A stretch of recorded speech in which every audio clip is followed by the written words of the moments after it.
20h, 21h, c'est Storytelling en direct sur Fréquence ESJ. C'est le moment de retrouver Zoé Bontemps pour savoir ce qui s'est passé à la date du jour, mais dans le passé, eh bien le 21 juillet de l'an 356 avant Jésus-Christ, le temple d'Artémis en Turquie est incendié. Alors comment vous connaissez cette histoire, Zoé ? Bonsoir Zoé. Bonsoir Bastien. Eh bien tout simplement parce que vous avez un petit boulot à côté de la radio, vous êtes secrétaire du paradis et celui que vous avez reçu dans votre bureau aujourd'hui, c'est un certain Érostrate. Érostrate, on dirait le nom d'un grand 8 un petit peu branlant dans un parc d'attractions.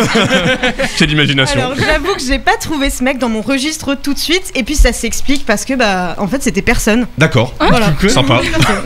Ni un empereur ni un dirigeant de quoi que ce soit, mais voilà, Érostrate, il avait un rêve. On veut être des stars et gagner des milliards.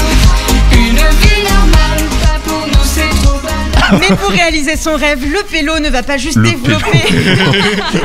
développer sa passion, travailler dur ou aller dans la villa des cœurs brisés. Non, lui, il voit beaucoup plus grand. Bah oui, tout simplement parce que ça n'existait pas à l'époque, malheureusement. Il décide de mettre le feu à une des 7 merveilles du monde pour la célébrité, juste pour ça. Voilà, tout simplement. Donc le 21 juillet en l'an 356 avant Jean-Claude, le temple d'Artémis en Turquie est incendié. C'est aussi un jour après la naissance d'une autre merveille du monde, moi-même. Écoutez, ça va les chevilles ? Joyeux anniversaire, on avance alors. Et l'acte d'Érostrate n'aura pas forcément l'effet attendu puisqu'il sera condamné à ce que son nom en fait ne soit plus jamais cité dans l'histoire. Ah c'était mieux avant, ah c'était mieux avant. On est quand même bien loin de la célébrité, hein. Mais au final, je vous raconte son histoire aujourd'hui, donc ça a quand même un petit peu marché. Oui. Sauf que vous imaginez bien, le type, il a l'audace de se présenter au paradis après avoir incendié un temple. Bah faut tenter quoi. Sur un malentendu, ça peut passer. Hein. En tout cas, moi, dans mon registre, j'ai vu ça dans mon registre et j'ai tout de suite dit oh là là, tu vas aller en enfer direct. allez, c'est à gauche, tu prends la barre de pole dance et puis c'est la grille avec le feu autour. C'est sympa la déco chez vous.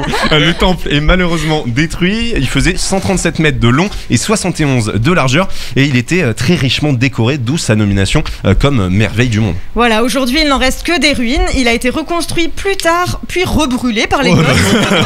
Sa place, elle était décidément pas sur terre. D'ailleurs, au paradis, on l'a mis à côté de la piscine et on y mange les bouées et les frites. Oh, c'est trop super. bien. Ah bah super.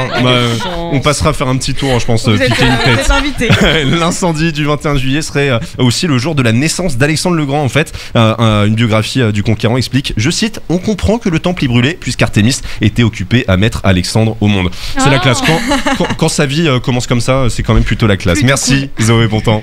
20h, 21h, c'est Storytelling en direct sur Fréquence ESJ.